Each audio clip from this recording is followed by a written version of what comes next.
Kyle Mann calls me, and he's like all out of breath, and he's like, Joel, can you please go on Fox News for me at 10 o'clock? Because Elon Musk is about to call me and I can't go on Fox News. I was like, Elon Musk called Kyle Mann on his cell phone. And then he quipped at the end of the conversation, maybe I should just buy Twitter. From there, he started the process of trying to buy the platform. Joel Berry is the managing editor of the Babylon Bee, and he joined us on the podcast today. We also heard a story of how Joel Berry's article that he wrote back in 2022 resulted in the Babylon Bee getting banned by Twitter, and which prompted Elon Musk buying Twitter. The story's insane. I can't wait for you guys to hear that. If you haven't yet, please subscribe to the channel. And without further ado, let's jump into today's episode. Yeah. And they gave me a personality test. It was a really in-depth personality test. Yes. And I must have failed it because they didn't hire me. Too sarcastic or something. I don't know. Like, you know what you'd be really good at is writing satire. Yeah. Not managing the comings and goings of our trucks. How did... You should be a clown for a living. That's what you should do. Make people laugh, which you do, by the way. I hope so. I never see the laughter. I just see the likes and the shares, you know? How many articles... So how many writers does the Babylon Bee have total? So I don't know if that's the right way to ask it. I mean, I guess how many articles do you have a quota of articles you have to write at this point in your career, or are you just managing people's work and write when you can? No, so we've written, I think, almost 16,000 articles to date. We started in 2016, so wow, a lot of articles. I'm the managing editor. My editor-in-chief, Kyle Mann, we write a lot of it. There were a few years there where the two of us were writing all of it. Now I have a team of writers, probably about 9 or 10 people, part-time, who are pitching throughout the day and might write an article or two for me. And then I'll write a few per day as well. So I'm doing less of the heavy lifting on the writing and more of the editorial work now. But there were, when we were thin for a while, when I was writing, I was coming up with 8 jokes and writing 8 articles and doing 8 Photoshops every day. When I'm glad those days are over, but it was fun. I mean, I don't even understand how your brain works, because I tried. I failed at something. I called your brother and I wanted to do something. I couldn't do it. I wanted to try to write my own satire. So this was the idea for the podcast, and I blew it because I just couldn't do it. It just shows how hard your job actually is for people that don't have a brain that works that way. Yeah. My goal was to write my own satire article headlines and then pull old Babylon Bee satire headlines. And I was going to see if you could tell the difference between something I wrote versus something that's legit. See if I'd ever have a chance in doing satire. So I sat down for like an hour, and I'm just like, I can't. I went on ChatGPT. I was going to cheat, dude. I was going to use AI. Like last night, AI is catching up to us. We're a little nervous about that, but it's not quite there. No, I don't think it will ever. Well, that's a fun conversation. We did do at one point. We did you can still find it on our site. We did an article that was hooked up to ChatGPT, where you can generate your own article about AOC, about how dumb AOC is. and so you just click the button and it'll generate an article and a Photoshop for you. And some of them are like, they're all slightly off and weird, but I like slightly off and weird things anyway. So a lot of it's pretty funny, but yeah, AI is catching up. But you do have to have a weird brain though. It is, you know, a lot of our guys have, you know, weird ADD, ADHD, slightly autistic brains that are just always making weird connections. And I think that's part of the key. Even comedians have a hard time doing what we do. We have a lot of professional comedians, stand-up guys who will write to us saying, you know, I love your work and I'd love to contribute, and still can't write a B headline. It's just it's a very specific sort of comedy that is equal parts creativity, but also a little bit of engineering too. So you have to engineer a joke to hit, so that as you're scrolling in your social feed, the way it's read hits you the right way. And you have to understand it quickly, because if it's a Yes. headline that you have to process, read it 3 or 4 The joke's times, already dead. it's dead. Yep. So it's a If there's quick read. anything that's unclear, if the Photoshop confuses anything, it kills the joke immediately. And so, and comedians who are on stage have the advantage. You're working with the crowd. You can pause. There are things that you do to make a joke work. You don't have any of that with written You have satire. delivery. You have It's all of those things. exactly. So it's very much an engineering. I get a lot of inspiration from Jerry Seinfeld. He's a very meticulous comedy writer, and he machine tunes his jokes over years to hit just right. Now, obviously, he works them out in comedy clubs and stuff like that, but um, it is a weird kind of co-discipline between creative art and grammatical engineering, which is just hard to find people that can do both of those things. Did you always, like growing up, were you the class clown? Were you always the funny guy? Was this something that you saw your life going into? Like, I'm going to write satire articles based No, off of reality. no. I was shy. I'm not funny. I'm kind of a recluse. I never made people laugh. um, but I'm very thoughtful. I'm always in my head. Mm. I'm always thinking of clever things. I could never be a stand-up comedian. If I were to get up on stage, I would bomb, I'm sure. And I never thought of myself as a writer. If you had told me in high school that I was going to write for a living, I would have been like, that sounds like hell. I Yeah. could never do that. Um, and so I think it really did. It took me a while to figure out where I was gifted. Took me a long time of floundering in the corporate world. I did sales, I did supply chain management, I did aviation stuff. I worked here in Detroit for a while, and it took me a while to kind of figure out that I was I had a different bent, I guess. So walk me through that. You were going through different career paths, and at what point? I remember before the camera was rolling, you said you started a podcast with your brothers, and Yeah. then when did you start writing for the first time? Were you writing the whole time, or when did you actually start putting work into your own articles? Yeah, so I started out of high school or out of college. I was in aviation. I was working air freight and load master stuff at the airport in Toledo. I got into the logistics industry here in Detroit. Did supply chain management and sales, and I always felt like I was treading water. Like I was working so hard just to be baseline marginally good at my job, when other people very much thrived. I worked incredibly hard just to be average because I wasn't good at what I was doing, Yeah. Um, And you didn't love it. and I didn't love it. I would come home with slumped shoulders and discouraged all the time. And um, um, my wife, God bless my wife, at one point she said, you're miserable and you need to figure out your life. And she said, I'll I'll pull some extra shifts at the hospital, and you take some extra time away from work to start doing stuff you like. And so that's what I did.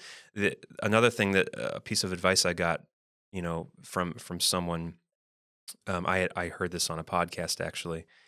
Um, a guy who's a Hollywood producer, you know, people kept asking him, "How do you break into the industry? How do you make it in this world?" And the advice that he gave was that people who do, and people who don't do. And that seems kind of cryptic, but I got it right away. I was like, okay, I'm not going to wait for life to come to me. I'm going to start doing things, and just whether it works out or not, I don't care. I'm just going to start doing things that I like. And so, um, oh gosh, maybe 2015, I started. Not 2015, 2018. I started. Podcast. I started a blog. I started writing op-eds for different newspapers, just getting a lot of these thoughts out there. Because, like I said, I'm always in my head. I'm always turning things over in my head, and so I just started blurting it out in different channels, and that turned into a job at the Bee. I mean, it's very it never somewhere I never saw myself being, and it's a dream come true. What was your first interaction with the bee? Do you remember the first article you read? Do you remember or like the first time? I mean, why the bee? Out of everything that you could have written for, Yeah. why the bee? Yeah. I was a 90s evangelical kid. I grew up in the 90s Christian world in America, which is a very unique niche culture that a lot of people don't understand and has a lot of weirdness to it. And um, I, the Babylon Bee got that culture in a way that I had never seen before. I remember the first article I came across in my feed was a headline, Holy Spirit unable to move through congregation after the fog machine breaks.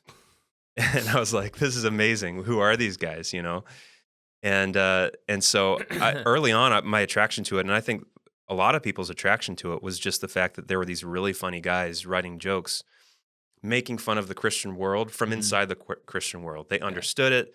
They didn't despise it. They didn't hate it. A lot of comedy that you see today that touches on Christianity or religion does so from a standpoint of derision and Mhm. hostility.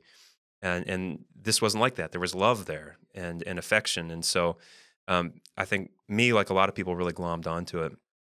And I, you know, fantasized about writing for these guys. I was like, this would be amazing. Like, this would be the dream job. And the Bee started a program where if you subscribe for $10 a month, you can submit 4 headlines per day on a little forum. And so I just started doing that. I disciplined myself. I had my notepad out. I would write 10 to 15 headlines a day. I'd submit my 4 best, and I did that for 6 months. And a Wow. couple of them started getting published, and then more and more and more. And I paid a lot of attention to what was being published and what Mhm. wasn't, what was working, what wasn't, and adjusting my style to fit that. Um, Kyle Mann, the editor in chief, really created the voice and the comedy of the Bee, and so I see myself as really just kind of imitating his voice Right. in a lot of ways. I bring my own voice to it a little bit, but I try to preserve what he built as much as I can, and that just snowballed over the year of me kind of doing my own thing and submitting on occasion to the Bee. Kyle started asking me to do more and more until eventually he's like, "You're kind of working for us full time, so we should start paying you." So that's how it happened. What was that like getting that email or phone call? Like, what was your first reaction? Was it believable? Did you tell your wife? Like, what was the first thing? What were you feeling in that moment? Because the dream come true opportunity actually happened. Yeah. Um, it felt like finally, Mm. it felt like I have finally landed on what I was meant for, and that seems kind of um, melodramatic, maybe. But I used to have dreams of a reoccurring dream I had all through my corporate career.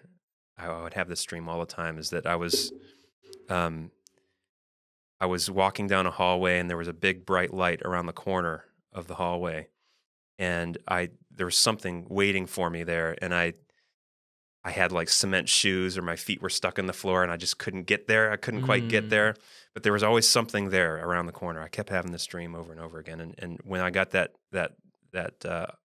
email, that call from Kyle, I was like, this is it. This is the light that has been around the corner the whole time. Man, that's awesome. Yeah. Yeah. That's awesome. No, that's sweet. I think not enough do people find what they're passionate about. No. And we do talk a lot on the podcast about it's a blessing to find something you're passionate about, but it's not the end goal. I mean, like there are so many people that work in a factory, but they're supplying for their family and they're Hmm. just they're doing what God's called them to do, and that's great. Yeah. But then there are the select few that do find what they're passionate about and can make money on top of that. Yeah. I mean, that's just a really cool place for you to be in. The lucky few. Yeah. And I it's consider awesome, myself man. very, very blessed. And really, it feels good to be competent in something, Mm, you know, I, I encourage people, to don't necessarily just follow your passions, follow what you're good at, mhm. and any man can be passionate about something he's really good at. Yeah.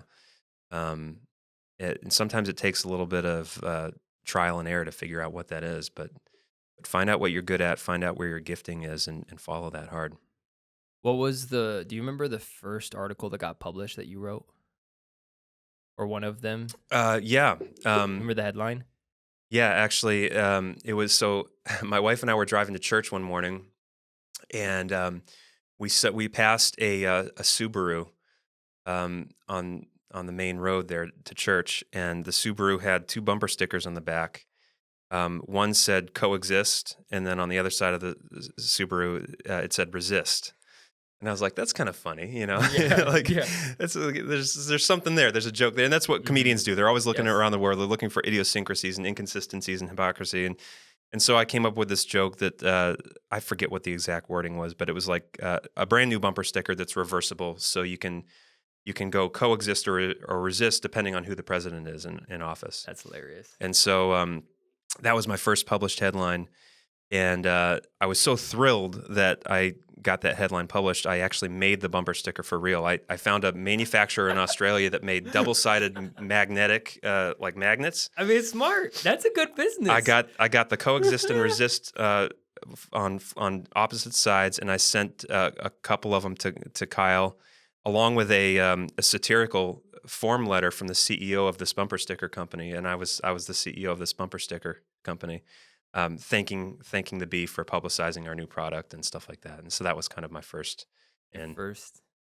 yeah, and so yeah, it was just it was all started rolling from there. That's So, amazing. yeah, Dude, that's amazing. I just read an article. This is an old one. This is from last year that just killed me. It said Delta. It was when all the airlines were going through their diversity training. Yeah. And it said it's a Babylon Bee. I don't know if you wrote it, who wrote it, but it said Delta Airlines making a short bus plane for diversity hires. And a short plane. A short plane. And I absolutely, that was one of the Babylon Bee articles that came across that I absolutely died. And I shared it with like everyone that I knew because it made me laugh so hard. Well, and that's one of those that the key is in the Photoshop too, Yes. because if you can get the Photoshop just right, 'Cause where it's you just have this little a stubby short little plane. plane with big wings, it's like perfect. That was a Chef's great, kiss. That was a great headline, man. I died. That actually leads me into the next question. As you guys have grown, the Babylon Bee started making fun of conservative circles, and it is true, like making fun of it in a loving way. You know, like you'd have an article that like prayer breakfast started it after 45 minutes of fishing stories. You know, or, like that's just, and it's true. Like if you lived in that circle, you know exactly. Like it was like reading your childhood. The Bee was just reading your childhood, and you're like, this is true. Like, and it wasn't in a derogatory way. It was just in a fun, loving. Like you'd make fun of a brother or sister. Like it was just a fun thing. But you guys have pivoted. You guys are not just making fun of conservative circles. You guys are now very heavily involved in politics. Yes. I would say more so than involved in the conservative circles. Yeah. When did that switch happen in your history? And I guess what was the thought process behind that? Well, it happened very early on, more so than people realize. The Bee started in 2016, and as you remember, a certain person was elected in 2016 that was a very a divisive figure, especially in the church. There was a big conversation in the evangelical world: is can we support Trump or not? Is it can Christians back this guy and still have a clean conscience about it? And the church kind of split over this. They went one of two ways, and there was so much comedy in that argument that Christians were having, and there was also a lot of comedy in Trump himself, who was just a hilarious figure. That we started into the politics very early on, and early on there, we were the only people making jokes about Trump. Also, not from a place of hatred or derision. SNL didn't know how to parody Trump. No comedians knew how to parody Trump. None of the late night guys knew how to parody Trump because they were so angry. They were so angry. They completely lost their sense of humor. And so here we are. We have all this low hanging fruit that Trump is giving us. And we had a blast just making fun of Trump in a good natured way because, we love Trump and making fun of the left and all the crazy, insane reactions to Trump. And then COVID happened, BLM happened and all this social upheaval and political unrest. And it was a rough time for the country, but so much comedy Mhm. gold that a lot of the mainstream comedians just weren't touching because it was completely taboo. So made our jobs very easy. Yeah.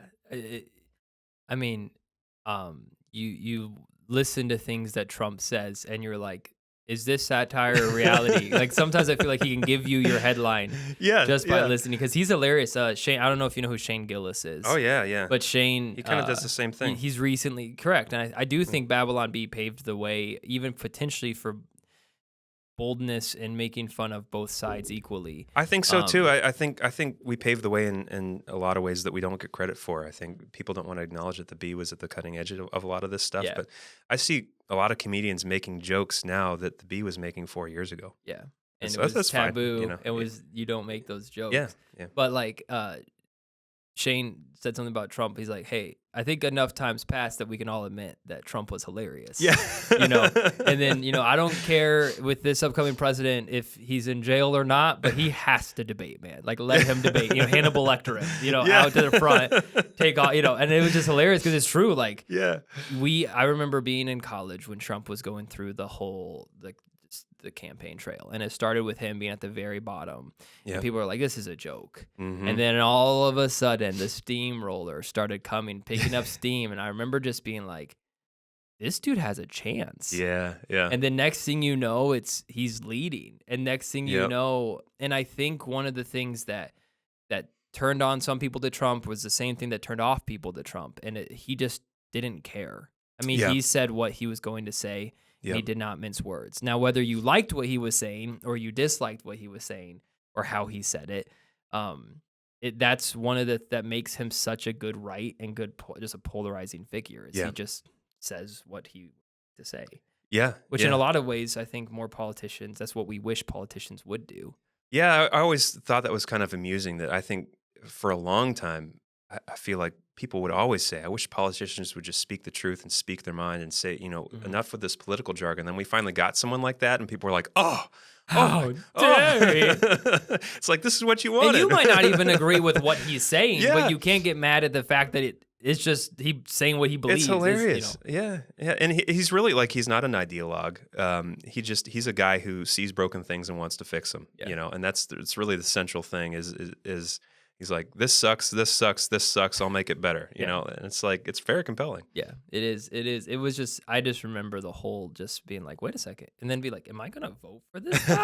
I just remember like, wait a second. And then I do find, and as the Babylon Bee, I'm sure you guys have just written an insane amount of articles. It has kind of potentially, you guys picked the perfect time to start. Oh yeah. I mean, when it Yeah. comes to just the amount of content now, things that in 2016 articles that would have been satire are now legitimate headlines today. Mm-hmm. Have there been any headlines?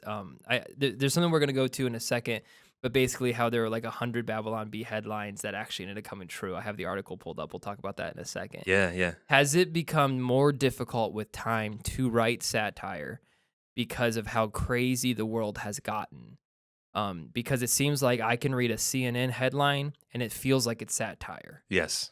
Does that make sense? Is that a fair question? It absolutely does. At the Bee, we're big fans of an English writer from the 19th century named G.K. Chesterton, who is a satirist and a very witty guy. And he said something along the lines of, satire has weakened in our current age because the world has become too absurd to be satirized. That was in 1915, I think he said that. And the world has become even more absurd. We're always competing with the insanity that you just read in the headlines. It is hard to come up with things that are more over the top than what you read in the real news.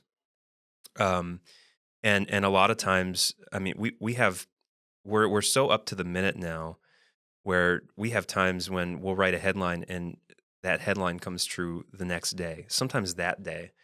There have been times when we're kicking around a headline idea in our writers forum, and as we're kicking around the headline, that joke actually happens, and we have to kill the joke because it's like, well, this already happened, guys. It's, No way. So it is a huge. I mean, it's a double-sided thing. It's on one hand, it's easy because there's just so much insanity in the world to make fun of. On the other hand, it's so insane that it's hard to top it with what we write.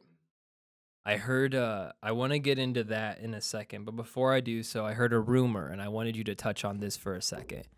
So I heard a rumor that um for those that don't know, back a few years ago when before Elon Musk bought Twitter, the Babylon Bee was kicked off Twitter. They were banned from Twitter, the Babylon Bee account. Yeah. And I heard a rumor that you were the person who wrote the article that sparked that whole saga that eventually potentially sparked, the whole Elon buying Twitter and that whole thing. Yes. Like walk me through, if you won't Okay. mind sharing with our guests Absolutely. that story, because Wild story. I got it secondhand through a brother, or I got at least. Yeah. But Yeah. I'd love to hear what happened. Oh yeah. Okay. Well, this would have been a little over a year ago now.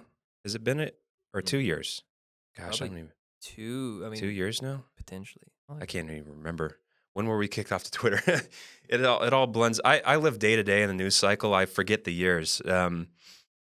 But this was either a year or 2 years ago. Yeah, 2 years. 2 years ago. My goodness. 2022. Wow. I can't believe it's been 2 years. 2022. Rachel Levine, who is the assistant HHS secretary for the Biden administration, who is a biological man who dresses as a woman, had been named by USA Today as the Woman of the Year, which is just funny by itself. Right. Like, Right. Right. Woman of the Year, a dude. Okay. So that morning, Kyle Mann had. My editor-in-chief had texted me and kind of said, "Hey, our traffic's been a little bit anemic the last couple of days. Let's spice things up and try to get something going today." And I was like, "Okay." So this thing had just happened with USA Today. We started kicking around ideas to make fun of it, and I was like, "Well, let's give Rachel Levine our own award, because sometimes we do that. Every year." We give Donald Trump our Christian of the Year award. And so like we do these fake awards sometimes. So I was like, let's have let's have a Man of the Year award, and let's make Rachel Levine our Man of the Year. Yeah. And so I wrote the headline and the article for it, put it out there. And Kyle Mann texted me right after it went up. And he's like, dude, I think you're going to get us kicked off of Twitter. Like this is like Twitter was really at that point like on the misgendering stuff at that time.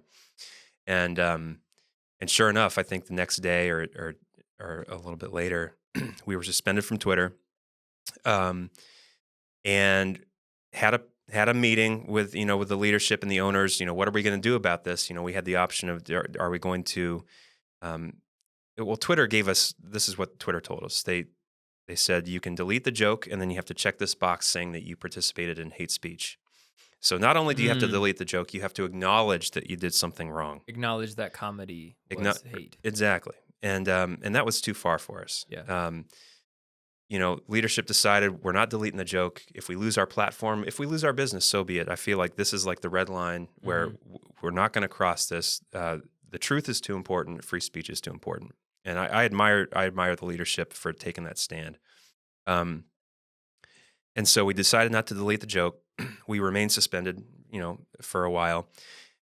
Unbeknownst to us, Elon Musk, who was a fan of the Bee, he had interacted with our content a few times before. Yeah. And it was also avid Twitter user. And I'll never forget the first time Elon Musk reacted to one of our articles in a way that showed he had actually he clicked on it and read the article. He had reacted to something that I had written in the last paragraph of one of these articles, and just what a moment that was. Yeah. Like, oh my gosh, Elon Musk. And so we knew he was kind of a fan. While this whole suspension from Twitter thing was going on, Elon Musk was over in Germany. He was opening up his new Tesla factory there, and had kind of like missed that whole news story. But he came back. He noticed that the Bee hadn't posted in a while, and he DM'd our Babylon Bee Twitter account and said, "Hey, is the Bee suspended?" And we couldn't reply to him because we were suspended. So we just like had this DM from Elon Musk in our DMs, and we couldn't reply to him. Well, Elon Musk did some digging around and found Kyle Mann and some of the people that work for us, and DM'd Kyle Mann directly and said, "Hey, can you talk?" And so I'll never forget. This was my birthday 2 years ago, March 24th. I was driving home from a date with my wife, a birthday date. We just had a dinner. I'd had a few drinks. I was feeling really relaxed and Yeah. just ready to go to Yeah. bed, you know. And Kyle Mann calls me, and he's like all out of breath, and he's like, Joel, can you please go on Fox News for me at 10 o'clock? Because Elon Musk is about to call me and I can't go on Fox News. I was like, okay, this is like in 10 minutes and we're still on the highway, about 10 minutes from home. So it'll be a quick. yeah, so we sped home. I put on my jacket. I went on Fox News for Kyle Mann. I forget what I said. I think Media Matters did a hit piece about me the next day. Um, and so Elon Musk called Kyle Mann on his cell phone and asked Kyle to tell him what happened. You know, what happened? Why'd you get kicked off of Twitter? Kyle told him the joke. Elon did kind of his little laugh that he does, his autistic laugh, and then they talked at length about how frustrated he was about what wokeness was doing, how it was destroying everything. It was messing up his favorite Netflix shows, and then he quipped at the end of the conversation, maybe I should just buy Twitter. That's what he said. He said, the way Kyle relayed it to me was that there was a pause, and then Elon Musk said, maybe I should just buy Twitter. And the rest is history. So I think the very next day, Elon Musk put out a poll on Twitter that said, do you think Twitter abides by the principles of free speech? Yes or no? Take care in how you reply to this poll because it will have real world consequences, or whatever it was he said. And that from there, he started the process of trying to buy the platform. So I don't think the bee was, the sole reason. It may have been kind of the straw that broke the camel's back, or the thing that really sparked the process. I do know that day one, when he entered Twitter headquarters with that sync, let that sink in. I'll put a picture up in post. Yeah. Hopefully I'll make a marker. It was a Friday morning, and he texted us and said, do you want to be unsuspended? And we said, sure. And the Washington Post, I think, later reported that from some insiders at Twitter that when Elon Musk met with leadership and the whole team there, that was like his first directive was to free the Babylon Bee. Wow. And so it took a few weeks. I mean, there was a lot of politics, and there was a lot of pushback, and there was some snakes in the grass still there trying to kind of sabotage him, and that all had to be worked out. But a few months later, we were finally unlocked, and there we were. So yeah, it's crazy, and it really, it's like a right place, right time sort of thing. God used a couple of humble writers to really, move this very rich and powerful man to do something that has had tremendous impact for the world. Yeah, and we're seeing it not just in this country. But we're seeing how he's fighting for free speech in Brazil. We're seeing how he's fighting for free speech in Australia right now. Australia is trying to censor posts on Twitter. And so, I mean, what he's done will have consequences that will last generations. Because we misgendered Rachel Levine. Because of your hateful comments. Our hateful comedy. Yeah, our hateful joke. Yeah, I think that's a good. I mean, first of all, man, what an incredible story. It's crazy. I mean, for me, just sitting across from the man who caused Elon to buy the Babylon Bee. No, I think it's great, man, and I think it shows the power of comedy. I think it shows also the. I mean, we don't laugh enough in our culture. And we all need to lighten up. Yeah. And so what you guys do is so special because you guys do take serious topics and you make them fun, and you're like, hey, like, let's breathe for a second. And I think Elon saw enjoyment in that. And it also just shows how much he just loved it, because he sought you guys out to figure out he went full detective mode. Yeah. And that's a busy dude. Yeah. And so for him to try to figure that out, and then I think you're right. I think because he was tweeting a lot about that before I think all this stuff happened. But you're right. Like, I think it was probably the straw that broke the camel's back, or one of them. And then next thing you know, man, I mean, that's a $44 billion investment. Which we'll never be able to pay back. No, it was definitely overpriced. Yeah. But it's a cool thing. It's exciting to see. It is funny how a lot of times now liberals are saying that Twitter is just like a alt-right account. And I'm like, no, it's actually 50-50 now. Yeah. And you don't know what to do with that. Exactly. Yeah, I think it's an interesting, because like my feed is still I get both now. And previously, it was very much like I'm like, am I following like my whatever, not the following tab, the other one. The That's the algorithm. for Yeah, you. yeah. It's like I wouldn't even be asking for the stuff that was on my feed, and it Mhm. was just always there somehow. Yeah. And now it's not. And so it has been interesting to watch that happen. Yeah, well, and you mentioned the power of comedy too. I mean, everyone is so serious right now. Everyone is so angry, so at each other's throats. Um, we do need to step back and laugh a little bit. It's so important. I mean, I don't want another civil war. No. You know what I mean? I would love for us to be able to work this out as Americans, as neighbors, as friends. Um, you know, I think no matter who you are, whether you're on the left or the right, Christian or non, we all have things that are a little bit ridiculous and hypocritical about Yeah. ourselves, and it's fun to just admit that. Yeah. You know, that's the great thing about laughter is it is kind of a visceral, you know, involuntary acknowledgement of a truth. You know, Mhm. the truth at the core of a joke, um, and when you can get an audience of people from different backgrounds and different beliefs to all laugh at the same core truth, you've done something really special. And so it's really important, especially right now, as polarized as we are. Yeah, I mean, it seems like now, I mean, we're living in a world that people are just looking for ways to attack people Yep. instead of just giving people the benefit of the doubt. It's gone. That just doesn't exist anymore. You're right. But speaking of comedy and the power of comedy, I was going to ask you today, what are your favorite, do you have any favorite headlines? Like if I had to say, like, what are some of your, and you can look some up if you don't have any off the top of your head, but do you have any headlines that you're just like, I am proud of these and these are just funny? And I have one that's going to segue into our next section, but before we go there, is there any headlines that you're just like, these are just my favorite all time? Oh, man, What are Joel Berry's favorite Babylon Bee headlines? that's a tough question. I don't none really stick out in my head too much as being my favorite. There's been so many; they all blend into. Like I said, Mhm. we've written over 16,000 of these at this point. A few that stick out to me as being particularly impactful is one of them is the one that I wrote like my first or second week on the job as a full time manager.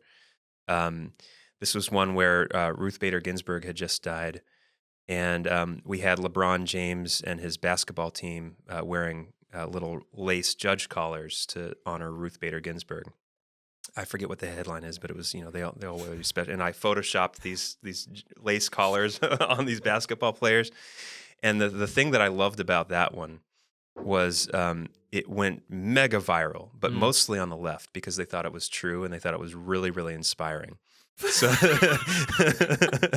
so like we had like Vogue and Cosmopolitan and all these fashion circles in Paris sharing like this is the best thing you'll see today. This is the most inspiring thing I've ever seen. And that I loved that because it was a joke that wasn't it wasn't angry, it wasn't Mhm. overly ideological, but it was saying something that was over the target enough to where it was believable that the left would actually do something like this. Because this was the time when all these basketball players were virtue signaling, putting Yeah, these yeah, yeah. hashtags on their shirts, and there was a lot of that going on at the Mhm. time. And so that's kind of when I first realized, okay, we're onto How something often here. does that happen where people take Babylon Bee headlines as truth? Because your guys' tagline is fake news you can Yeah, trust, yeah. right? How often does that happen where things have kind of taken to virality on people believing it to be true? Not as much anymore. More so early on when we were more of an unknown entity. I think we're more of an institution people recognize now, so it doesn't happen as often. Um, there was a time when the media was really coming after us hard because they thought we were dangerous to democracy because Right, we were right. putting out this misinformation. The New Mhm. York Times called us dangerous disinformation under the guise of satire. I've read that Um, article actually. Yeah, yeah. and so yeah, that's tapered off a little bit. It still Mhm. happens from time to time if people don't take the time to look at the URL where the website's coming from. But yeah, stuff's believable. It's all believable. I I wanted to go through this before we jump into the next section. So, for those that are listening, I mentioned this a couple times in the podcast, and I want to go through these with Joel. So, Fox in 2023 wrote an article with Seth Dillon, did an interview with him, and I don't know if it was an in-person interview. Yeah, it looks like it potentially was. But The headline is nearly 100 Babylon Bee punchlines that were fulfilled prophecies, and I wanted to go through some of these with you because I think it'd be pretty funny to go through some of these. Yeah, yeah. One of them, let's see, it looks like Dillon said that you guys wrote an article. So he said, this is in quotes. We even did one about how Trump claims, this is a satire article they wrote, about how Trump had claimed to have done more for Christianity than Jesus himself. That's another one of those that went viral on and the that left. went crazy Everyone thought viral. that was real. Yeah. Well, then in 2021, President Trump said in an interview that nobody has done more for Christianity, for evangelicals, or for religion itself than I have. For religion itself. For religion itself that I have. So the 2019 article said, oh, this is the funny part that what you said went viral. In 2019 article, it said Trump, in quotations, I have done more for Christianity than Jesus. That it was actually fact-checked and rated false. But then 2 years later, he actually said something like that, which that's insane. That's hilarious, though. Yeah, these fact checkers have been another source of comedy for us. Just fact checking jokes is just a funny thing by itself. But the fact that some of these jokes have been fact checked and later turned out to be true, what do you do with a fact check then? Do you have to reverse the fact check now that it's true? It's great. On February 3rd, 2023, the Bee posted the headline that said, Biden says he'll shoot down Chinese spy balloon as soon as he's done letting it spy. One day later, Biden announced that the balloon was shot down over the Atlantic Ocean after it finished crossing the United States. That's amazing.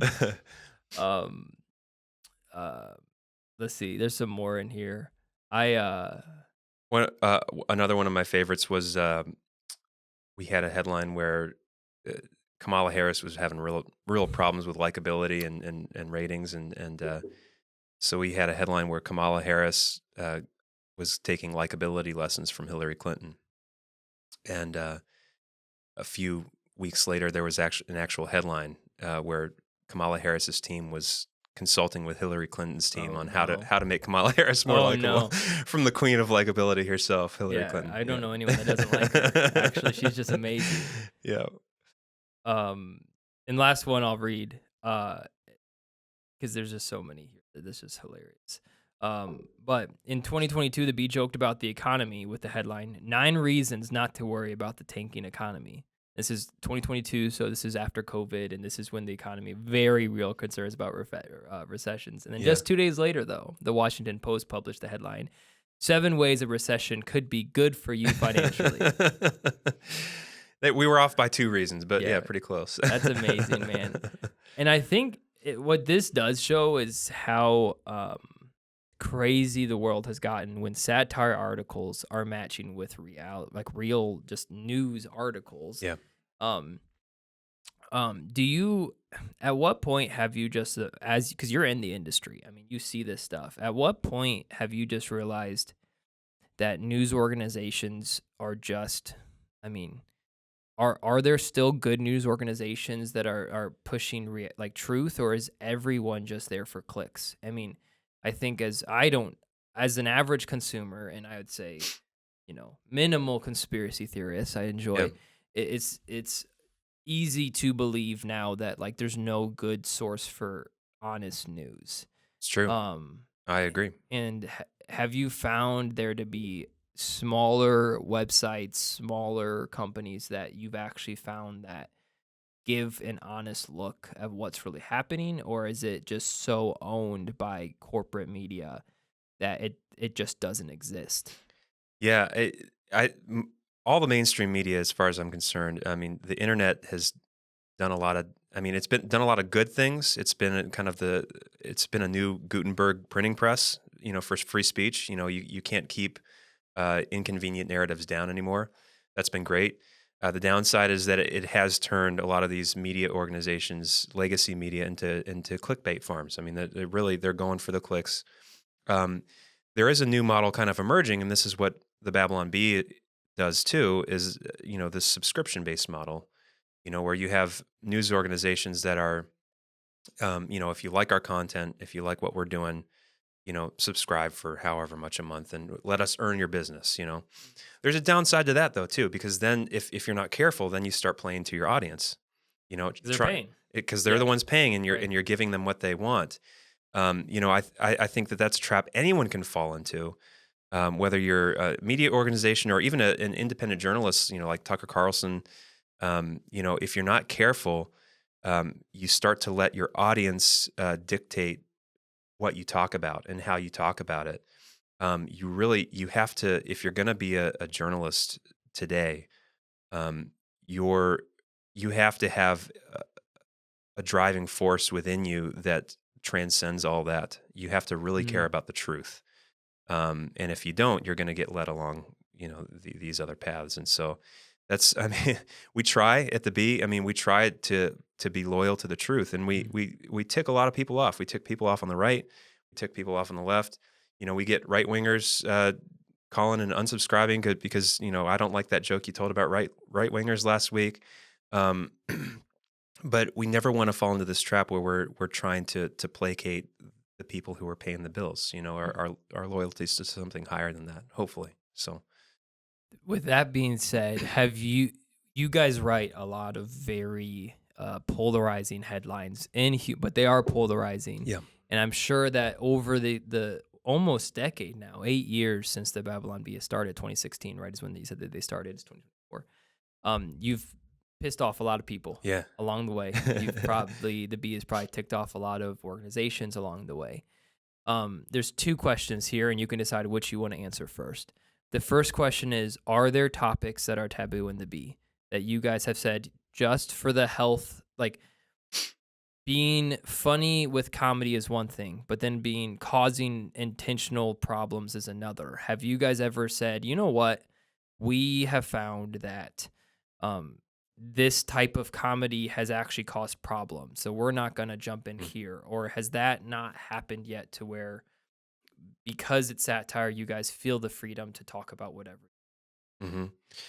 The only our only red line as Christians is that we never want to cross the line into like blasphemy or the left has sacred cows. We have our Savior, and we've kind of crossed that line or flirted with it a couple times. We've had Christians mad at us about being irreverent here and there, but that's probably our only red line is that we don't want to. We'll make fun of Christians. We'll make fun of Christian culture. We'll make light of things in the Bible. Make fun of the disciples, stuff like that. But we fall short at blasphemy, I think. Have you ever found that your articles have had like real world consequences that have caused problems? Like a satire article that caused big debates, big issues with, I'll give you an example, and this is, and then like you, it's a great article. Okay. It just came out. It was the one with Vivek. I forgot about that one. With the 7-Eleven situation. I don't remember the headline right now. Maybe you do. So this is right after Vivek Ramaswamy dropped out of the presidential race, and this is just a throwaway racial stereotype joke. Really, it wasn't. We didn't think it was going to make that big of a splash. It's like, I need 8 jokes today, so like here's one. But it was Trump offers Vivek a position running the White House 7-Eleven, and I photoshopped a 7-Eleven shop in the West Wing, and Vivek's there in his green shirt and stuff like that. And that made people. I was shocked. That made people furious. My Twitter feed was insane. We were trending over that. People were really mad, and I like Vivek. He shared it. He thought it was funny. Yeah. And it wasn't even cutting edge. Indian stereotype jokes go back to the early '90s Simpsons. It's just classic, and that's one thing. The Bee, we've never been really precious about trying to be super like original or avant-garde. Like go with what's funny. Like even boomer humor is not a bad thing. We don't have to be like Gen Z. Like boomers gave us some of the greatest comedians who have ever lived. Right. Just have fun. Don't be too precious about stuff. And so, a little racial stereotype joke, but it it blew up, and it created such a debate. Yeah. It was shocking, the reaction. I think a lot of it, at least from the right, the anger from the right was that, a lot of people loved Vivek, Mhm. and we felt like we were kind of kicking him when he was down, which I guess I get that. Maybe if we would have waited a week, wouldn't have had the same impact. Impact. But yeah.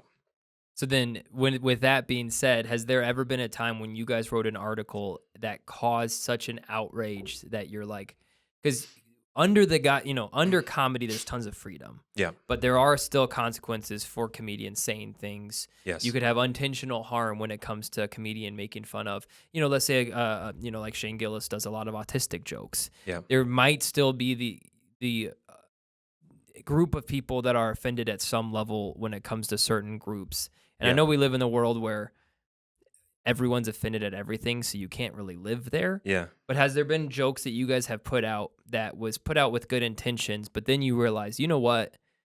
This is something that maybe we should not have posted. This is maybe something that was too far. Has that happened? Yeah, it's happened a few times. Usually it's, after death or tragedy. The one thing, any comedian will tell you this: when something horrible happens in the news, comedians immediately have jokes running through their head about it. Yeah. Like immediately, because Yeah. we're twisted, weird people. Like, and that's how people deal with sad things a lot of times, Yeah. And so, anytime, I mean, you should see our writers forum. Sometimes something horrible happens, and we're immediately like, I know I can't publish this, but I just have to get it out, And so, there have been times, I remember the withdrawal from Afghanistan, when all those people died, and there were people. You remember those stark images, people like hanging on to the landing gear of planes trying to escape Afghanistan. How horrible and tragic it was, and we did a headline about how the people trying to escape Afghanistan, they politely decline a flight on Spirit Airlines. Like Spirit Airlines is there, like, come on, guys, and they're like, no, we'll wait for the next one. And people got upset about that because it was like still happening. It was still really sad, Fresh. and so maybe a little too soon is usually the criticism. Usually the joke is okay, but you need to wait a little longer. Yeah. There was another one early on that we published about an evangelical author. And we didn't know that she had died like that day. We had no clue. Which it was just we just happened to be publishing it about this woman, and she had died, and so people thought we were publishing it in response to her death, and so there was a lot of pushback on that. So you just have to be careful. You got to be very aware Of what's going on. You never want the if it's going to cause a reaction, and it's going to make people angry, it should be for a purpose. It should either be really, really funny or it should be making an important point. You never just want to tick people off for its own sake. Right.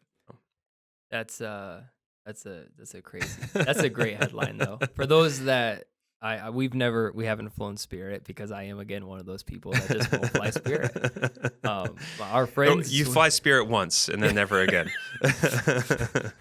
And then you were just flying in Spirit. Yes. We do a lot of Spirit headline jokes. I feel bad for them, but we do ones where they have a bargain. We did one where they had a bargain option where they just fling you in a catapult, for $100 less. They'll just fling you in the air. But then anything in your pockets, they're going to charge you extra for. Yeah. Poor Spirit. Oh, man. Which leads me into an interesting thing when it comes to parody and then offending organizations and people. Obviously, you guys have written articles that I'm sure had people and teams and organizations reach out to you and say, you've got to stop. Have you guys received cease and desist letters? Have you guys, is that a common thing where organizations don't think it's funny that you're making fun of their company and that you guys have to deal with that? Like, walk me through what you're allowed to share, some of the crazy situations that you guys have had to deal with, and is that a thing you guys struggle with? Yeah, we do. We get cease and desist letters. We get usually, legally, if a corporation wants us to stop making fun of them, usually the way that they can kind of legally stop us is, hey, you used our logo in your Photoshop, and we don't give you permission to use our logo. So usually what that entails is, okay, we'll just change the Photoshop, and now you can't do anything about it. So we've had letters like that from teams of lawyers. It's really annoying. Most of the time, though, it's on social media that, the most recent example was Carrie Lake, who ran for governor of Arizona. She's a Republican. A lot of conservatives like her. She used to be pro-life.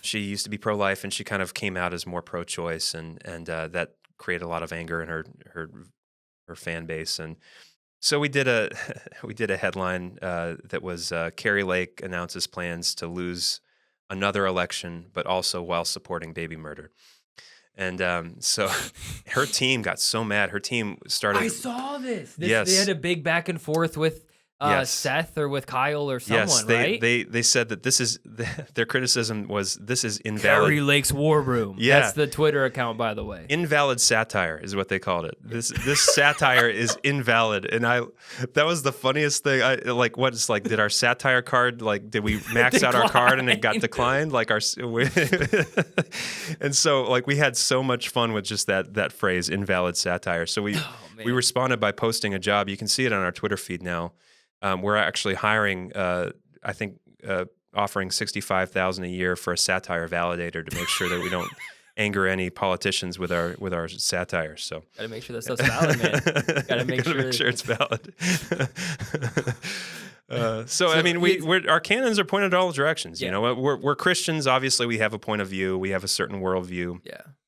But we can never be so precious that we're unwilling to skewer our own side. And I think that's one thing that I personally appreciate about you guys is there's nothing, like I said, outside of blasphemy, there's nothing that's been off the table. You're not afraid to make fun of Trump, and you're not afraid to make fun of Biden, and both of those individuals make it very easy to make fun of them. So easy. And the Carrie Lake, if anyone has some time to read through those reposts and reshares and comments, it is insane. It's fun.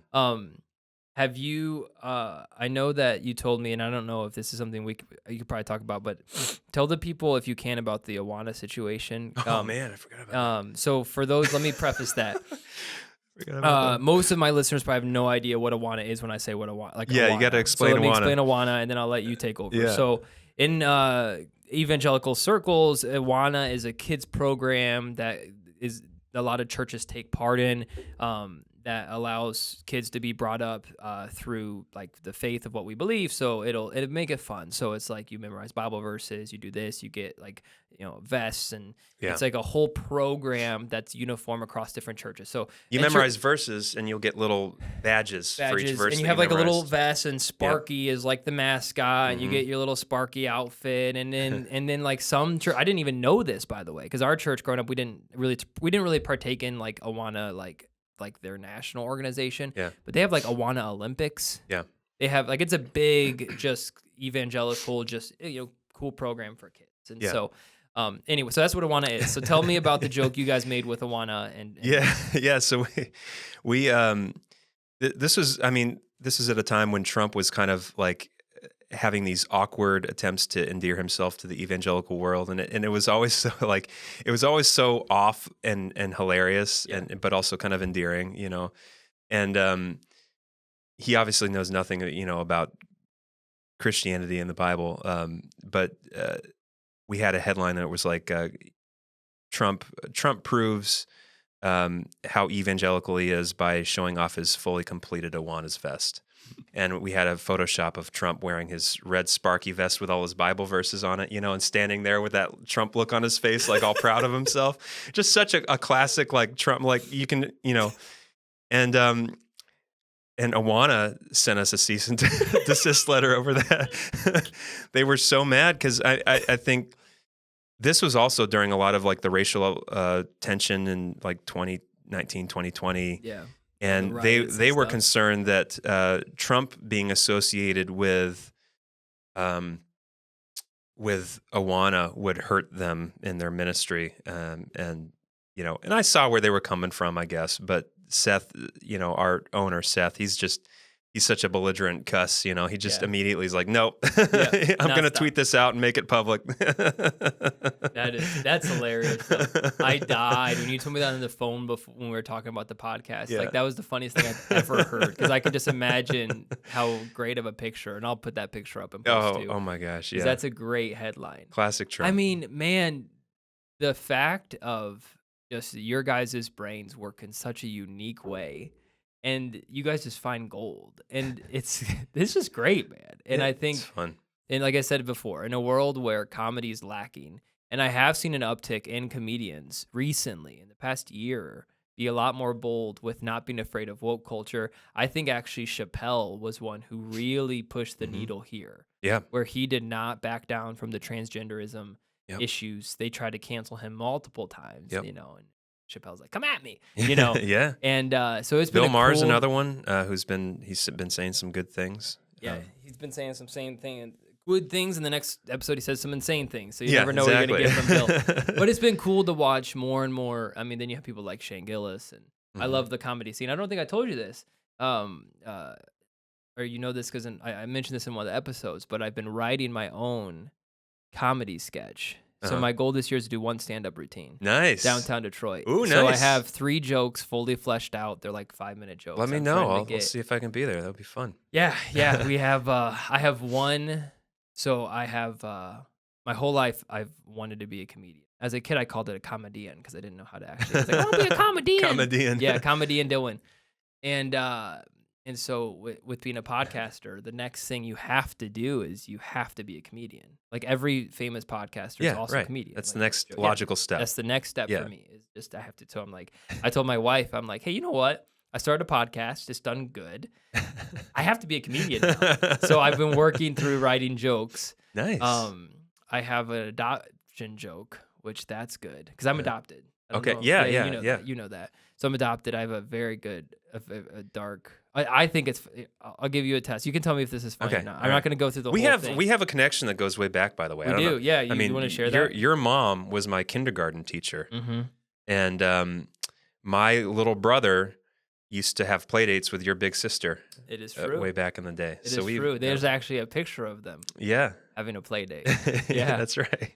Yeah, when they were very young. Yep. And then and so I guess we probably should. So your have prefaced sister's that. adopted as well, right? Yes, Yeah. from a different family. Yeah. Yeah. So my parents were foster parents, and they fostered, I think, 12 kids total. Yeah. Before making the terrible decision to adopt me. I told them that all the time. I'm like, you had 9 options and you chose wrong. You lost the lottery on this one. Poor choice. You won the lottery, though. I did. I did win the lottery, especially if you know my family situation. Yeah, Oof. I made it out alive. that's right. No, so the joke in theory goes something like this. Growing up, I would always, all my friends, none of them were adopted.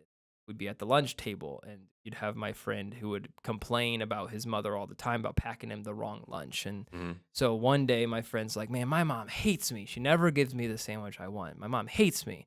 I was like, oh, dang, were you found in a dumpster too? I feel like it's pretty funny. Yeah, yeah. And then people like... I'm like, literally the jaws of life saved my life. Yeah. It was baby. So Yeah. I wasn't actually found in a dumpster, but I was malnourished though. No, which I like that. You should let that be a part of your Yeah. lore. So it's somewhere in there. There's Yeah. like a dark, I'm going to create like that joke's going somewhere. Yeah. I feel like it has potential. I think we need more tragic adoption jokes. Yeah. We don't have enough of them, honestly. I think. Well, that's the thing. That's what's beautiful about comedy is you have someone who, has a mental illness or who has a sad background. You start your set by talking about that and making fun of it. Yeah. And you've got the audience already. Correct. And then I can, sprinkle in some pro-life. Yeah, because honestly, that's a great segue into people ask pro-life me, stuff. I actually had a really cool conversation with a business owner the other day, and this is where we're gonna kind of probably take a turn in our episode. It was really cool. She asked because I mentioned it when I sell insurance. I mentioned that I'm adopted, so I don't know my medical history, which is why I have certain insurance plans because I just don't know the future. Like, some people can say, oh, I have cancer in my background, so they're going to want to make sure they're protected on that. I don't have any idea. Yeah. So I mentioned that sometimes in my insurance presentations that I am adopted, and so she talked to me about that. she asked me if I ever wanted to meet my biological mom. She asked me what I thought about that, and I just, I said in passing, like it was not meant to be Mhm. a divisive issue. I said, I don't ever want to meet my mom, my biological mom. I have no desire to. Mhm. But what I will say is, if I ever do meet her, I'm going to meet her out of a heart of thankfulness, not out of a heart of, despisedness, Mhm. Yeah. because she actually had me. Yeah. And she was 18 years old, single, Mhm. had me out of wedlock with a dude, Mhm. ended up having 2 more kids with a different dude just to cheat on him, to have Mhm. my only actual full-blooded sibling 2 later. Wow. And I wish I didn't learn any of this till college because I just had Wow. no idea. That's a crazy story, Yeah. actually. I had a random person reach out to me on Instagram who happened to be my only full-blooded sibling. Wow. That's a crazy That is story. We'll share awesome. with the pod sometime. But so I just tell people, I'm like, look, like, yeah, like the state came in, I was malnourished, I wasn't getting, but she had me, and Mhm. that's better than so many babies in the world today. Yeah. So when Yeah. people ask me about adoption and they ask me what I think, I'm like, you can throw out my spiritual beliefs, like just Mhm. for the sake of like let's just pretend I wasn't even a Christian, which I am, and I believe the Bible is very clear on this subject. Mhm. Just with my own personal experience, Yeah.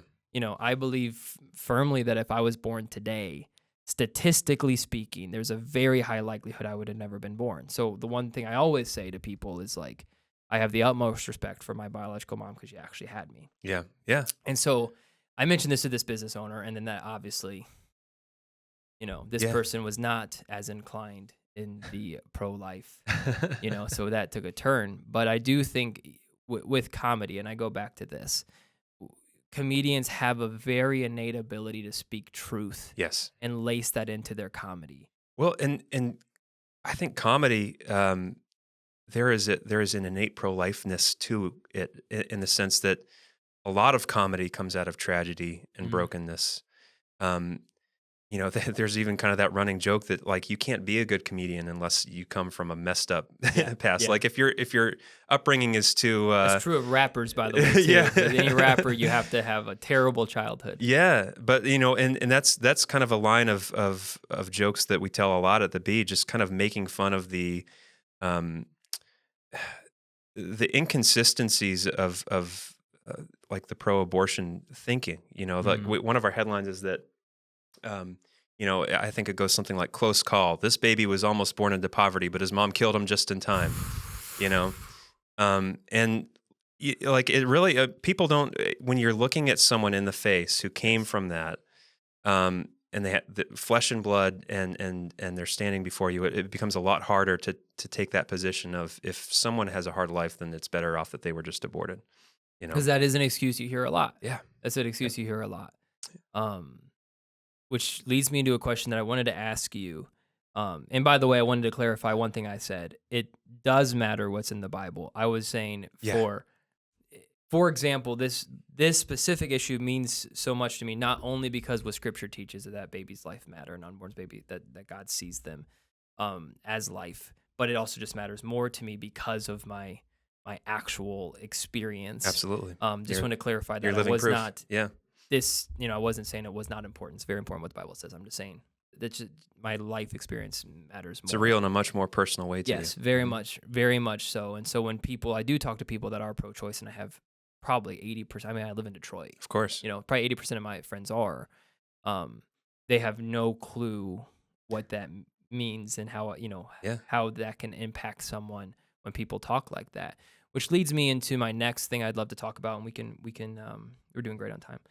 What is Joel Berry passionate about? What if so we talked about the B, we had fun conversation. People kind of have a good idea of satire. I think the power of satire, why comedy exists. But Yeah. if people are like, well, who is Joel? What is Joel passionate about? What is Joel love? A lot of people are gonna, I think, hear this podcast, and I'd love to give you an opportunity to like, what are you passionate about? Like, what Mhm. right now, like, what keeps you up at night? Um, when it comes to our nation, and what would you love to see happen? I I'll answer without trying to sound. I don't want this to sound like pretentious or uh, like contrived or whatever. But I mean this with complete honesty. that I really, really am just passionate about the truth, because we live in a culture that is just, we're swimming in lies from all sides, and you see what lies do to people, Mm. what it does to your soul, sometimes what it does to your body, your family, um, what it does to your spirit and your reactions toward other people, fellow human beings, image bearers of God. And the Bible tells us that that we are to be reconciled to God, and He has appointed us as ministers of reconciliation. And right now we live in a world that is at odds with its creator. And there's nothing more beautiful to me than seeing someone who has been wrestling with God, wrestling with the truth, wrestling with their own sin, and for them to see the light bulb come on for them, to suddenly realize, God is real, Mm. that I have a Savior who loves me, that there is hope, that this isn't all just darkness and animal instincts and spinning chemicals and atoms. There's meaning in the universe. To see someone awaken to that is a beautiful thing. I liken it to a dissonant chord in music resolving. It's just you just Yeah. watch it and it's beautiful. And so I really do, and this is part of what motivates my constant Twitter meanderings. I really do. No matter who you are, whether you're on the left, right, center, there are all different lies that we're believing. Um, Different lies that are attractive to us for different reasons, whether it's because of our personality or things that we're mad at. And I desperately want people to know the truth. Mm. And the truth is a person. The truth is Jesus, the way, the truth, and the life. And so what I do ultimately, I am trying to make people laugh. I do want to make people happy, but I want to point to ultimately to the truth. A lot of comedy these days is nihilistic. Um, some of the most brilliant comedians, right now, you hear what, people like Bill Burr says, Louis C.K., Mhm. they're very honest. They do tell the truth, but they stop short of believing in God and meaning behind the universe. So it all kind of ends in this like kind of meaninglessness and absurdity and nihilism and deconstruction of everything. And at the B, we're trying to do something else. We're Mm. trying to deconstruct and make fun of the sacred cows and the lies, but beyond that, pointing to something that's greater, pointing to something that's true and good and beautiful. And so, I really do. I have this just this that meme uh, that the wife is standing in the doorway and she's like, come to bed, and the guy's typing on the computer, no, I can't, someone's wrong on the internet. That is my pathological just drive to Mm. I desperately want people to know the truth, and so that's what drives a lot of what I do. So talk to me about the moral dilemma with the truth versus their truth, right? Because right now it's very popular to Yep. say, well, that's just your truth. Yeah. You're not saying that it's your truth. You're saying it's the truth. Yes. And we live in a world where objective morality is gone, or like it's not what it used to be. It's what's good for you, it's what's good for me, and it could be two separate things. Hmm. Um um how have you seen the dangers of that philosophy blossom in the world today of my truth? Yeah. Well, it is the oldest struggle in the book. I mean, this goes back to Lucifer and the Creator. Lucifer being created as an angel of light, and him deciding that I am not going to let my Creator define who I am. I am going to define who I am. I'm going to be my own God. I'm going to be like the Most High. And now we live in this very narcissistic culture where we are trying to be our own gods. We are trying to um, we're telling people that um, you living your most authentic self and living out your truth is the highest moral ideal. Mm. And we're seeing what that's doing to people.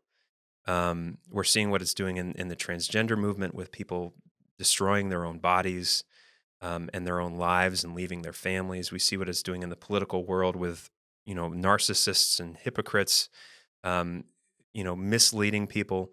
We see it everywhere where we go. And, you know, as soon as you humble yourself and realize that there is a truth and a goodness that lives outside of you, Mm, that you are to live up to, um, not making everyone else live up to your ideal, but you living up to something that's higher than all of us.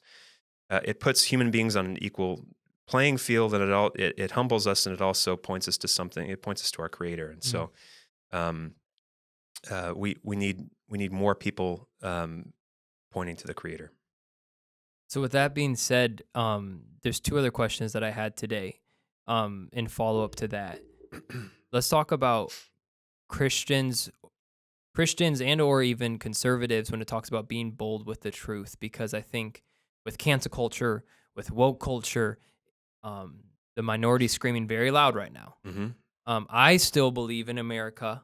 Yep. There are a lot of sane people left, Yep. but they do not talk. They're too busy working and providing for their families and being normal, and not being online like me. That's why. Do you feel that it is for those that follow Joel on Twitter, you're very active, Too active, my very wife would active say. on Twitter. Um, what do you think is that the one of the better ways that people can, have you found good things happen from that? Is it generally just dissension that you've just found that, like, has there ever been a situation where someone's actually changed someone's mind online? Because obviously, even if so, they won't admit it. Hmm. Um, what is the best way in your mind for believers or people that like know the truth, to stand up for what's right? Because not everyone has a podcast, not Right. everyone has a following on Twitter, not everyone has that Yep. type of pull. So what's the best way for people listening to say we need to start speaking a little louder on what's true? Hmm. What's the best way to do that? Well, it's going to look different for every person. I think for a lot of us, these things are going to come. They're going to come out in our workplace. A lot of us are working for companies where they're faced with decisions. Am I going to put pronouns in my bio like my HR manager is telling me I have to? What am I gonna do when I go to this training and the DEI presenter um, talks about how because of my white skin, I'm an oppressor. What am I gonna do when someone I love is doing something I know to be sinful or is destroying themselves in one way or another? How do I navigate loving that person while also speaking the truth with them? So it's going to come out in your personal life in different ways. I guess what I will say is that the truth is always worth it. You have to count the cost ahead of time so that you're not caught off guard when those Hmm. decision points come. Be prepared to know what you're willing to lose for speaking the truth, and always do it in love. If you don't speak the truth with grace and love, people won't hear you. They'll only hear your tone, and you. I mean, that's so hard on Twitter. Yes. It's because it's just an absolute bloodbath on Twitter. But uh, if you want people to hear you, you have to genuinely love them and care about them, and don't be afraid to speak it plainly. I think Mm. Jesus always spoke the truth very plainly. He Hmm. didn't shave the edges off. Hmm. He said things that irritated a lot of people. And our culture right now is starving for that, starving for just plainly spoken truth. You can do that without being nasty. And the truth by itself is edgy enough. You don't need to add more edge to it. Yeah. I mean, speak truth with love. And Jordan Peterson said something that's always stuck with me, and I'm going to 100% butcher this quote. Hmm. But he was on an interview with someone from, like, I think BBC, liberal woman, and she said, don't you think that your views are very offensive? And he's like, well, to think is, to be able to think freely, you have to be willing to be offended. Yes. And I think we live even as a Christian, and a lot of believers, I think, are now going through this thing of, we've been so subconsciously taught to not speak the truth clearly and in love that, Hmm. I don't want to offend people, I don't want to do this, I don't want to hurt someone, When in reality, they are hurting themselves and we're not speaking clearly. Yes. It's funny. I've wanted to take the podcast, into a more political-ish direction. Not wanted to, but open to it. So if I have the guests there, like heck, I'd interview Whitmer. Right. I try not to throw hands. I'll see if I can. I'll DM her on Twitter. See if I can. That'd be get great. her I'm on sure here. she loves you. I'm sure she loves your content. We've told a lot of Whitmer jokes. I've liked all of them. One of my favorites was when, I had Whitmer spending her free afternoons torturing Sims on Sim City or whatever. My favorite Whitmer story that isn't even satire, but you would think it's satire, is when she shut down the whole nation or the whole state of Michigan, and then her husband was up north trying to fill up his boat with gas, and they were like, because she wouldn't let, like, gas stations were supposed to be closed because she didn't want people traveling. And then he said, and this is not satire, he said, no, I'm the governor's husband. And every time. And they're like, every single time. That doesn't help you in this scenario at all. It's not satire. That happened. That's a true story. They always put themselves above their own rules. Every time. It's so easy. So easy for comedy. Yeah. Anyway, last question is this. How do you deal with online hate, man? I mean, I see, I as a small creator, as I've gotten bigger, I mean, we've done well, but I don't have near the comments you have, but it still hits. It still hurts. It still stings. Mm-hmm. I had a comment the other day, said, worst podcast ever.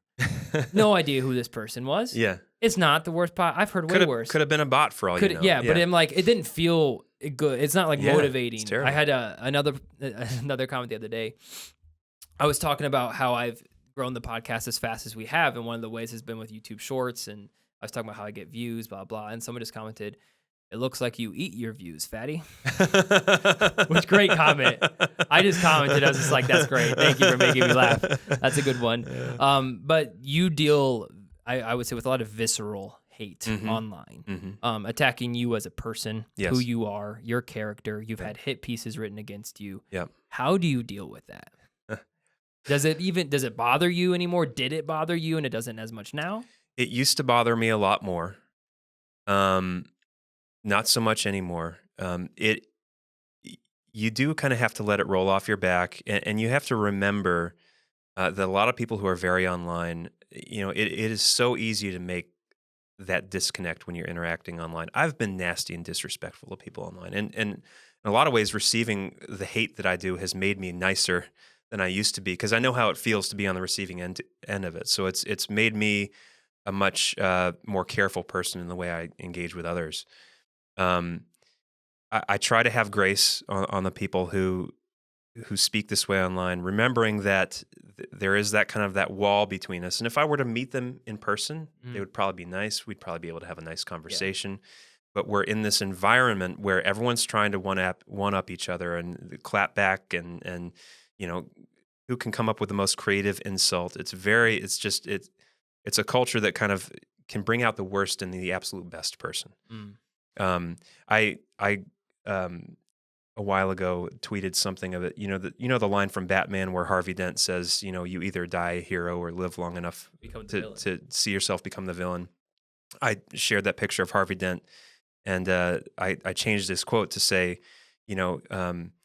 you either die a hero or you stay on Twitter long enough for people to realize you're actually retarded. And it's true. I don't care who you are. I don't care how smart you are. Jordan Peterson. Yeah. Jordan Peterson's brilliant, and he's helped so many young men, especially lost young men. And people think he's the biggest idiot in the world, and they'll say the nastiest things about this guy. I don't care who you are. I don't care how smart you are. I don't care how much you have accomplished.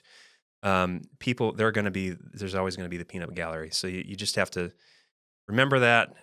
Try to have grace and hope that responding with as much grace as you can will have some sort of an effect. Who knows? We won't know until we get to heaven. How many people have turned their life to Christ because you were nice to them on Twitter? I also have this very disrespectful streak. I mean, that's part of. I've always had that. I'm very sarcastic. Yeah. Which makes you good for satire, right? It makes me good for satire, but sometimes I have erred on the side of being nasty towards people. So I struggle with it too. I think having grace on the haters, remembering that sometimes I'm a hater too. So As you've grown in popularity, has it had any type of effect on your family? Because that was the one concern my wife had when I mentioned politics. Because yeah, as the show gets bigger, people are yeah, very visceral when it comes to politics, and she's like, "Hey, like I'd appreciate." And the reason, I'll give you a quick story, and then we'll wrap up the pod. And this is why she feels this way. yeah. So throwback to Biden Trump, election year. So 2020, right? Mm-hmm. That was the election year. My wife went to count votes in Cobo Hall. Cobo Hall, it's not Cobo anymore. It was a huge center downtown Mm-hmm. Detroit. They do like their car show there. It's just a Yeah, big thing. yeah. So she went to count votes. Okay, true story. You can call it whatever you want, but this did happen. Mm-hmm. In a counting situation, you're supposed to have 3 people at each table. You're supposed to have a Republican representative, a Democrat, and then like an actual like person to make sure both are going through, and then going through each ballot, making sure they're correct. What started happening was Republicans started to leave to go on break and eat lunch, and they locked the doors and did not let them back in. So Mm-hmm. you had a bunch of Republicans trying to get back in the building because they went out and then they wouldn't let them back in. Totally corrupt. We all know this stuff happened. And there were 3 Democrats sitting at one table. There were not both parties represented. There was a lot of ballots that should not have been processed because it weren't clear, but they put them through anyway. So if they she overheard someone saying like, "Hey, if you're not sure, if it looks like it's iffy, you always make it go to the left." And Mm-hmm. so there was all this stuff happening in front of her. Crazy stuff. And I'm sure there's more that. So the police showed up. Republicans are banging on the door, like, let us in. What was it The that police Stalin showed said? up. Like Stalin said, it's not the voters that matter; it's the people who are counting them. It's very true. Same It's technique. Man. and so we saw firsthand. You can draw whatever conclusion you want from the 2020 election. Mm-hmm. All I'm going to say is there were weird things happening. Yep. And I'm sure it happens on both sides. I'm Yep. sure that there are plenty of things. I do not put anything past the right to do the exact same thing. Mm-hmm. But I am saying what we witnessed, or what my wife witnessed firsthand, was very one-sided to the left. So she just made a post on Instagram being like, "Hey, this is what I saw. This is where I'm at. This is Mm-hmm. what's going on." And it blew up. I mean, we had Mm-hmm. writers, art, news, whatever. And then she started getting the comments of like people trying to dox us. Yep. People trying to, like I told Anna, I'm like, you need to delete any picture of our house off of social media. It's frightening. It's almost demonic. I stayed up the whole feels, night, like literally with, Yeah. A GUN YouTube in Yep. my head, in my hand. I'm like, I'm not sleeping. So like for a 24-hour period, I was very on edge. Mm-hmm. So we did get a small taste to just the visceral hate when you jump into politics. And so I think as a result, Anna's been very cautious Mm-hmm. of wanting me to dive into that. Yeah. Given your continued success in your career, have you seen any of that happen? Has there been any type of effect on your family? Has there been a concern for you guys? Not as much as I would have thought when I was early on in this. I have quite a lot of exposure right now. I keep my family pretty insulated from it as best I can.